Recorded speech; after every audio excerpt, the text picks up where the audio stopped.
All right. Well, we got a few that have joined us. Hopefully, we'll have a lot more as once we get rolling here. But we're going to go ahead and get started today. Welcome everybody to this final UASEP webinar for this academic year. We'll be starting up more once the new year starts. But today we are privileged to have Samantha Cusenza talk to us a little bit about appreciative advising strategies that are used by the concurrent enrollment advisors and advisors at Weber State.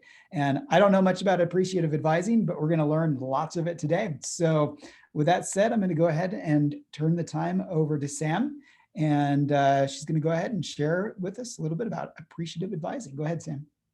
Hey, great. Thanks, Brandon. So hello, everyone. My name is Samantha Cusenza, formerly Burroughs, but I did get married last week. So I'm in the process of changing my name and testing it out and trying to get used to it. So that's why there's the name change. Congratulations. Thank you. So I wanted to thank Brandon for inviting me to talk about appreciative advising. It's a topic that I really enjoy.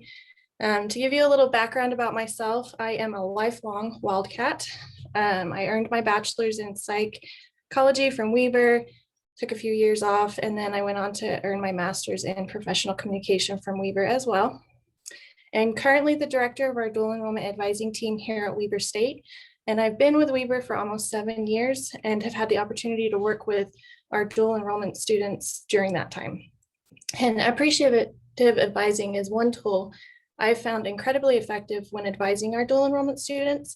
It's also used in practice by many of our academic advisors across campus.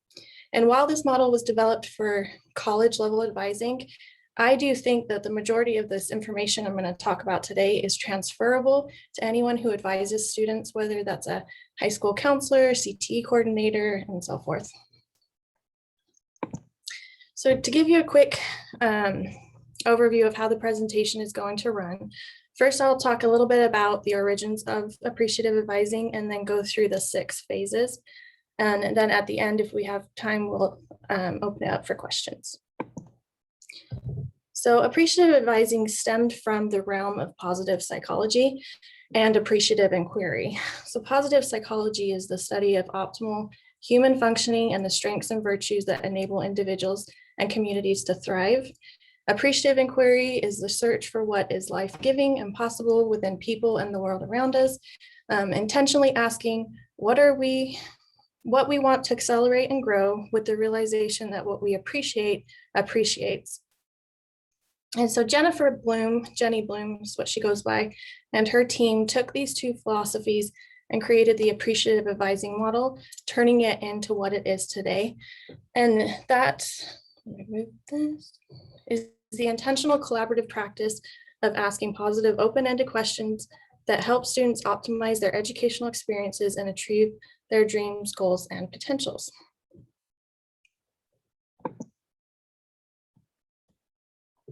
So, important question, does appreciative advising work? Yes, it does, and there is plenty of research to support it. So Jenny Bloom and the Office of Appreciative Education are housed at Florida Atlantic University, and Jenny is the co-founder of OAE, and she also co-authored the book, The Appreciative Advising Revolution, which is where a lot of the material I'm going to present today came from.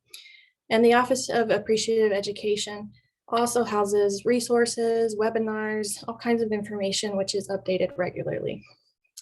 There's also a Journal of Appreciative Education. There's currently 6 volumes, so still kind of on the smaller scale. However, when you search appreciative within those journals, there were at least 40 published journal articles. And then there are at least 6 peer-reviewed quantitative studies on appreciative advising, if you're more of a numbers person. Although it really is new in terms of research, there are enough peer-reviewed journal articles that provide validity and reliability to the field. So the 6 phases are disarm, discover, dream, design, deliver, and don't settle. Okay, these phases can be interchangeable. They may not occur in the same order, and you may only be able to move through 1 or 2 of these phases in a quick 30-minute appointment. And you may also find yourselves repeating a phase. However, the ultimate intent of appreciative advising is to move through all 6 phases with each student, whether it's during one appointment or across multiple.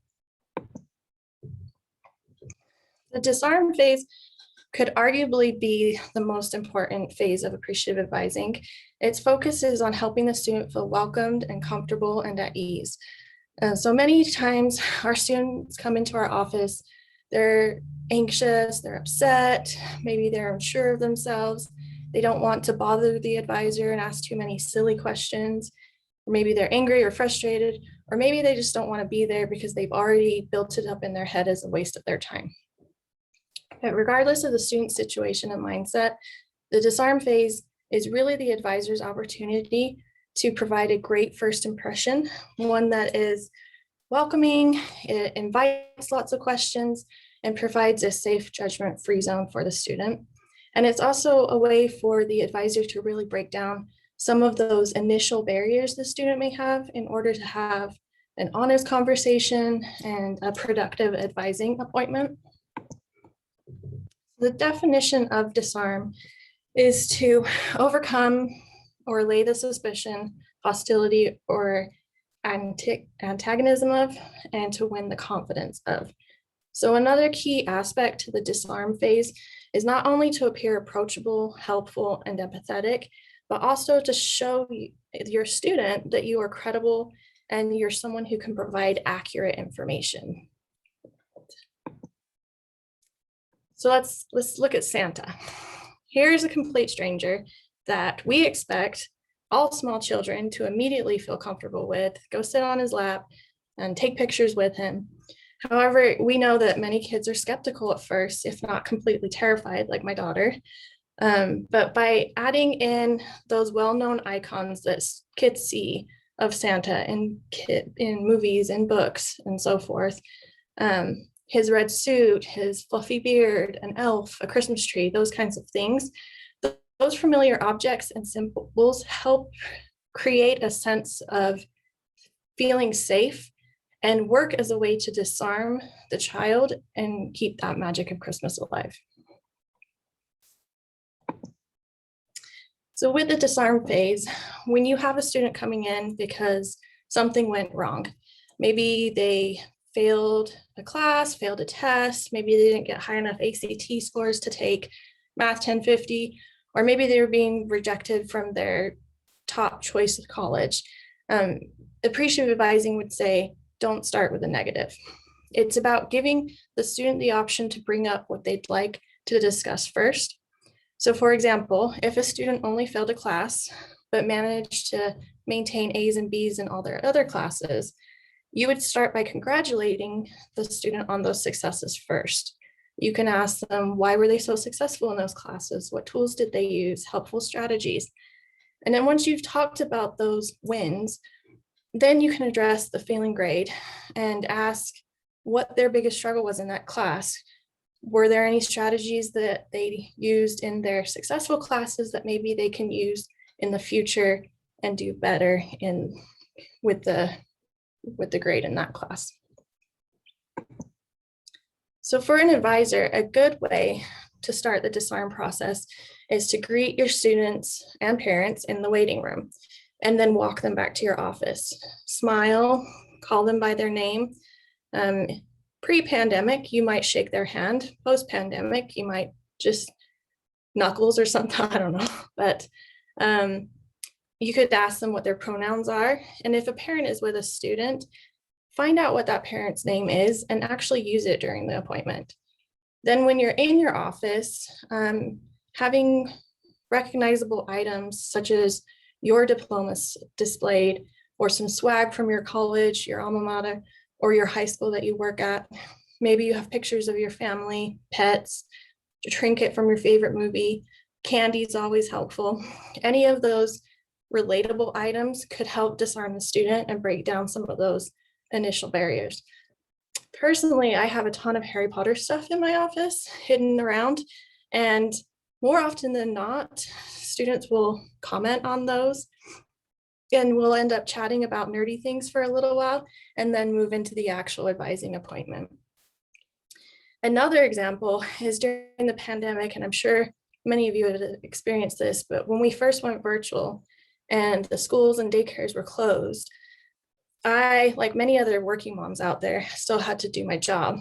And both of my kids are very social. They're little social butterflies.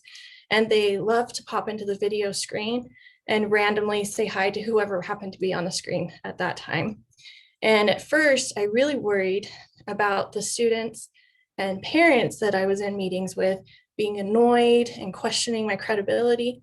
However, what I found was it would spark conversations about parenting kids, the struggles of the pandemic.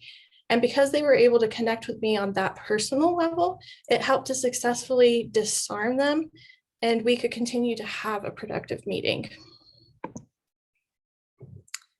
All right, so immediacy is the perception of physical and psychological closeness between communicators. So in this situation, between the student and their advisor, people are drawn toward persons and things they like, evaluate high, and prefer, and they avoid or move away from things they dislike, evaluate negatively, or do not prefer. So a way advisors can use certain nonverbal and verbal behaviors, immediacy behaviors, to help the students feel comfortable, drawn in, are things like gestures, vocal variety, smiling at students, a relaxed body posture, removal of distractions. So if you have a student in your office, try not to be answering emails or IMs while they're sitting there talking to you. So try and be on your phone, remove those distractions. Making eye contact and professional casual dress. Weber, I think we're a little more relaxed as far as dress goes than maybe the high schools are, but it does have an impact. And then some of the verbal immediacy behaviors are calling students by their name, the use of inclusive pronouns, unrelated small talk, giving feedback to students, asking for student feedback, and using your own first name. So the second phase of appreciative advising is the discover phase. And this is the advisor's opportunity to ask positive, open-ended questions to kind of figure out what it is the student needs. And while the student is talking, it's important for the advisor to actively listen and make sure to ask follow-up questions to clarify what the student is saying before moving on. Sometimes the real reason the student is coming in to meet with you is hidden between the things that they say. And by asking those follow-up questions, it can really help the advisor discover the missing pieces. So the definition of discover is to notice or realize, to see, get knowledge of, learn of, gain sight or knowledge of, and to identify a person as a potentially prominent performer. For the advisor to be effective in the discover phase, it's important to learn your students' stories and focus in on their strengths, their skills, their passions, and their accomplishments that they've already made.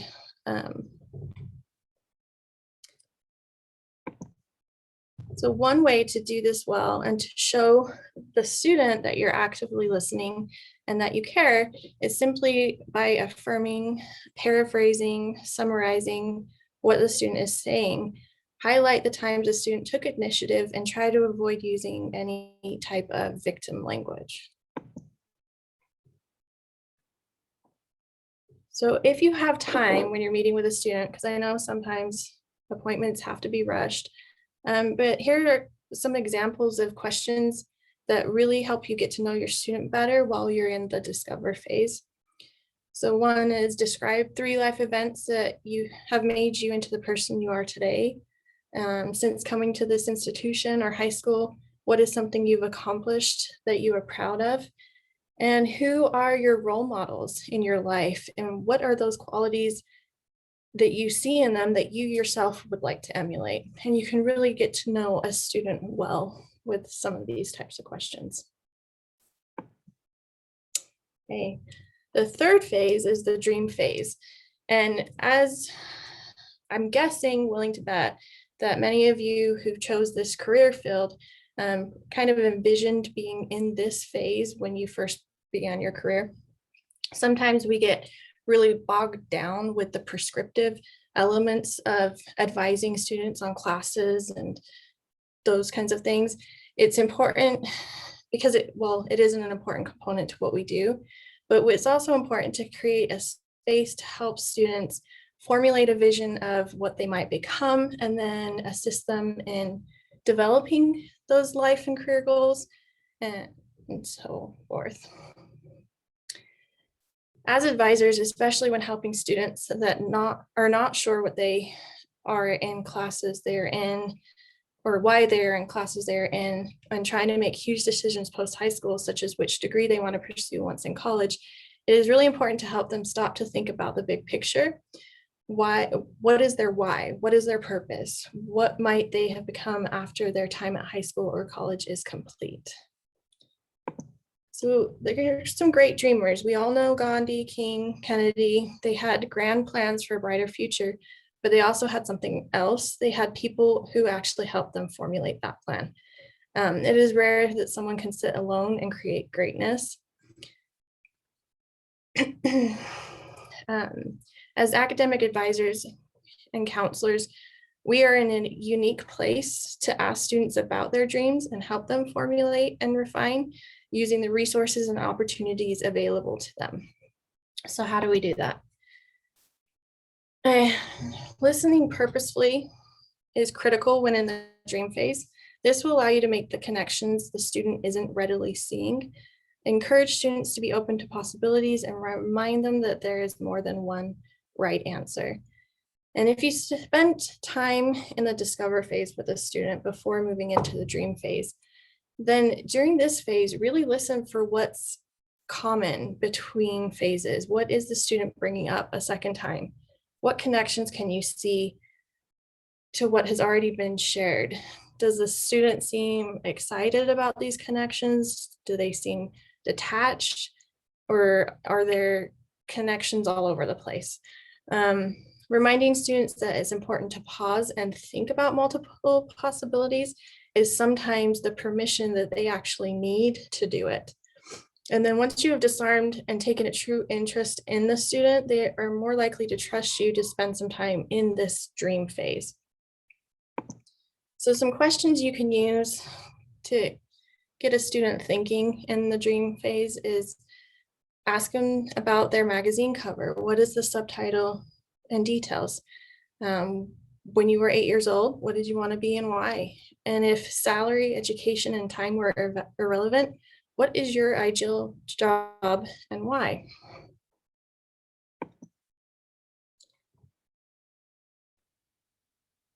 So after the dream phase is the design phase. The design phase is really when the student gets to work. This is the phase where the advisor or counselor helps the student devise concrete, incremental goals that are achievable and attainable. Not only are they helping the student pick out class schedules and keep them on track towards their diploma or credential, but they are also assisting the student in how to do well and actually meet those personal goals. So in order for an advisor to be really successful in this phase, there are some behaviors that are super helpful when implemented. For example, when you're explaining technical information, use layman terms. I know for me, every time I work with the IT department at Weaver, I have to stop them and say, whoa, whoa, whoa, over my head.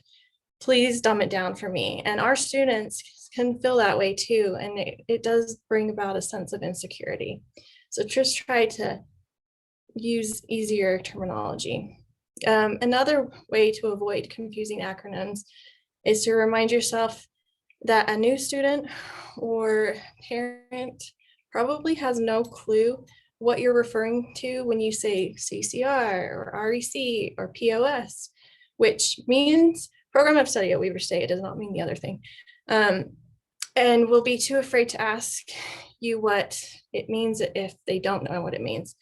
And at Weaver, this is a constant issue because we have so many acronyms for different things that it really does take a conscious effort to make sure you're not using them when talking to a student. Other ways are to teach your advisees how to make decisions, let your advisees ultimately be the decision makers. And this can be hard sometimes because we know with our dual enrollment students, we have a lot of parent involvement. And so that can get sticky trying to push it back to the student and make sure the student's making the choice for them. Make referrals when you need to and know what those referrals are so you can make accurate ones and be positive. Take a moment to kind of think about the tools that you currently use when you're advising students and creating decisions, making plans. What's working well, what is missing, just kind of keep that in the back of your mind. One activity that our advisors within our office use is called the personal board of directors. So basically the advisor would sit down with a student, and in the event that something goes wrong or a student needs advice or they just have a question that they don't know who to go to, the advisor and student will create their personal board of directors. So they'll list people that are in the student's personal life.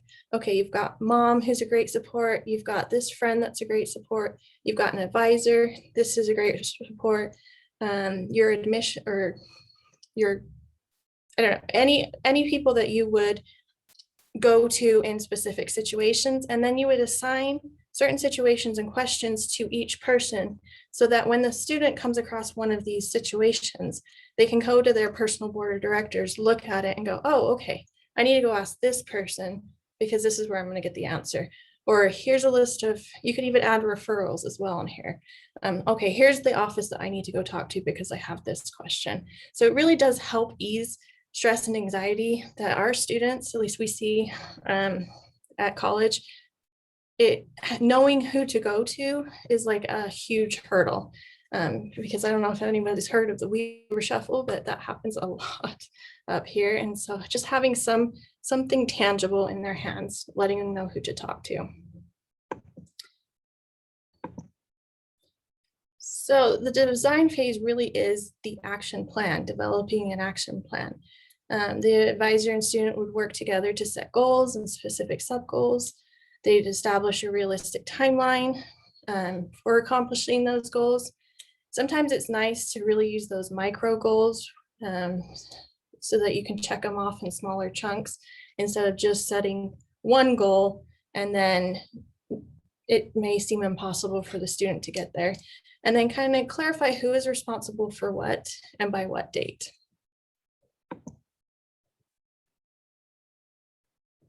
So here are some examples of questions, design questions that you can use when you're in this phase. What can you do in the next week to move one step closer to at least one of your goals? Let's brainstorm on the resources you will need to accomplish these goals and objectives, and how will you celebrate the accomplishment of these goals. The final phase is, oh, sorry, this isn't the final, this is the fifth phase, deliver. In the deliver phase, the student executes the plan that was co-created in the design phase. And although the student takes ultimate responsibility for carrying out the plan, the appreciative advisor increases the odds of success by energizing the student and reminding the student of their goals. And finally, the advisor follows up with the student to check in on their progress. So some key features of the delivery phase is to motivate and energize students to be their best. Carter Scott in 2006 stated, "Ordinary people believe only in the possible.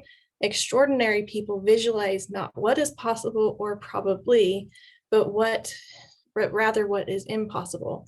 And by visualizing the impossible, they begin to see it as possible."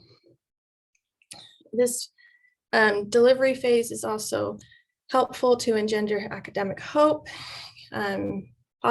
teach the student positive thinking about academic abilities, setting goals, and realizing ways to achieve those goals.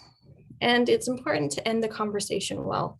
When you're sending a student off with a sense of confidence that they will be able to achieve the co-design plan, then the student is going to remember that. The last impression a student has of you will typically remain with them, so make sure you're saying goodbye in a warm way.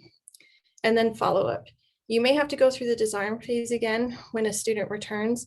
So it's important to kind of establish a rapport quickly, get an update of their progress, provide positive reinforcement, and reprioritize goals if necessary. So some important advisor behaviors in the design phase. Review what you have accomplished in the session, review the student's responsibilities and your responsibilities and the deadlines. Encourage the student to contact you with any problems or concerns, and reiterate your confidence that the student can indeed accomplish the goals that they have set.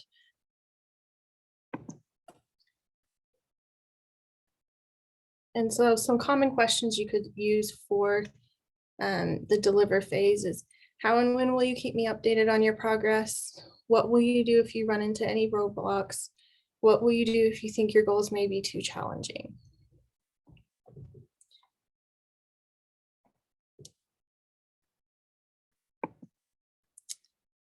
And with ending the conversation, you could use comments such as, do you have any questions for me? Is there anything else that I should have asked you? Thanks so much for coming in. I really enjoyed meeting with you, and please don't hesitate to contact me if you have questions. It's important that the student knows that your door is always open and that you really are there for the student, and it's not a problem for you. You're not going to be annoyed if the student comes back with more questions. The final phase is don't settle. Both advisors and students need to set their own internal bars of high expectations. And this phase is really about following up with the student, assessing their progress, creating new plans if failure occurs, and continuing to push the student to be the best version of themselves. Jim Collins said that good is the enemy of great. And if you allow yourself to settle when you are doing good, then you lose out on the opportunity to do something great. And taking risks and tackling challenges head on can be incredibly valuable for our students, even if the outcome doesn't turn out the intended way. So some of the key features for the don't settle phase are support and challenge, raising the bar, have high expectations for your students, and the virtuous cycle. And the major prerequisite for the don't settle phase is to have established a rapport with the student. One that kind of requires continual communication and support. So for example, many of the college advisors that I work with keep personal notes on each of their students for their own eyes only. And they'll just mark things down such as getting married, or mom was sick, or big fan of Star Wars, different key things that makes that student individual. And when the student comes back, the advisor can just pull up those little tidbits that they wrote down. Even if they did forget themselves, they can now say, hey, how is your mom doing? Is she doing better? Or, hey, did you see that new Star Wars movie? You know, and really have the student go, oh, my advisor remembers who I am and that they're genuinely interested in me. And then another quick and simple way to follow up with a student is to send a follow-up email that kind of outlines what you talked about in your appointment, any action items that you want the student to do. And then to again reiterate that my door is always open. Please reach out with any questions or concerns. So some examples of good don't settle questions is, you have done great so far, but what is one thing you could do even better? What have you done particularly well? Could you have improved on that? And tell me about something you accomplished that you didn't think you could accomplish, but you still did. And so Jenny Bloom has this quote: high impact advisors realize that the positive outcomes of advising sessions are not just limited to students. In fact, the real joy of advising occurs when advisors understand how fulfilling it is to really impact each other's lives and how much they can learn from their advisees. And that's really what appreciative advising is all about. So that is everything I have for you guys. If anyone has questions, now's the time. If you want to email me, there's my email on the screen. But yeah, thank you. Awesome. This has been wonderful. And it's not just applicable to advising, but I think a lot of what you've shared is applicable to life as well. So this has been really good. If anybody has any questions, feel free to unmute and just throw those out there. You can type them in the chat, or you can use the raise hand feature, whichever one works best for you. Samantha, thank you so much for doing this. I think this is something I'm going to share with all of our secretaries that help in concurrent enrollment, because they, it's not always the CE rep in the school that can sit down with the students and help. A lot of times they're, out of the building or that kind of thing. And our secretaries are the ones that are, meeting with them a lot. So I think this will be a great help for them.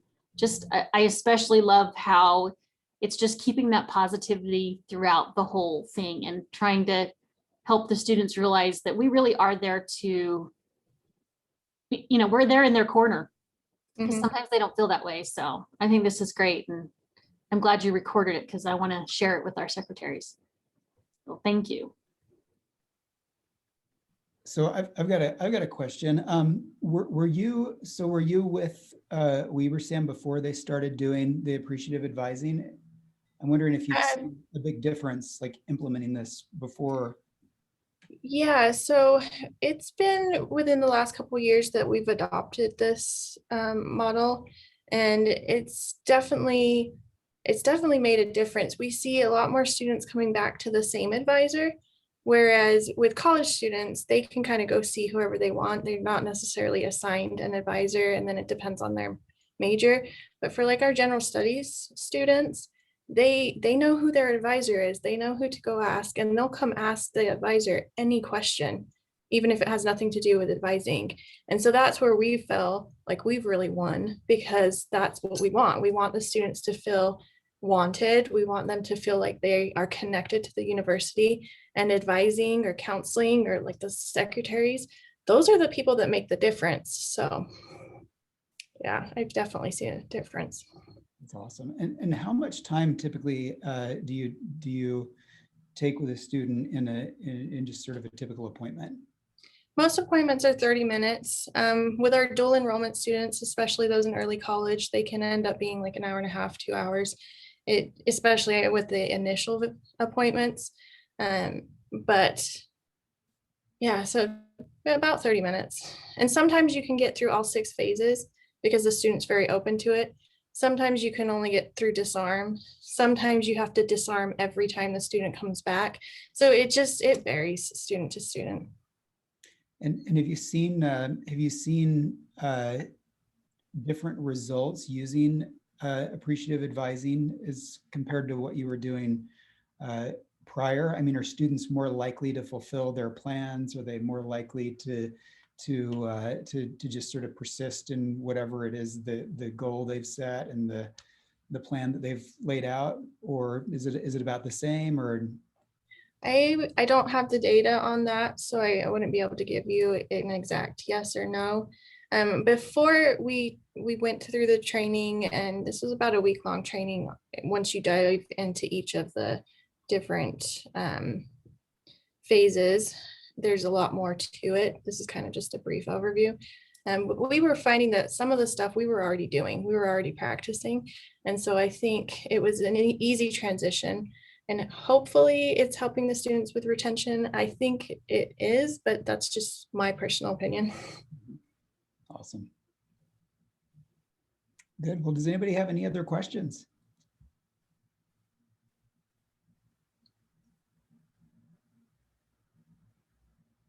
All right. Well, thanks, Sam. We really appreciate you being willing to share this. And it's been some fabulous information. You're getting lots of thanks in the chat there. I guess if anybody has any additional questions, what's the best way to reach you if they have any other questions about appreciative advising or what you're doing at Weber? Yeah, you can reach out to me at samanthaburrows@weber.edu, and I'll just throw that in the chat real fast. And I would be happy to share my presentation with you, or if you want one of us to come out and talk to your group of people, we'd be happy to do that. Awesome. Super, thanks. And yeah, if you could, I mean, afterwards, if you could send the PowerPoint to me, that would be fantastic. Maybe we can put it right there with where we post the recording of the webinar. We had a question, somebody was asking for that. A couple were asking for the PowerPoint, so that would be fantastic. Okay, I'll do that. Awesome. Well, thanks so much. And thanks for everybody who's attended. Like I said, this will be the last webinar for this academic year. And then hopefully we'll have a new batch coming up this next year. So thanks again, and we'll see you all when we see you. Thanks, Sam. Thank you.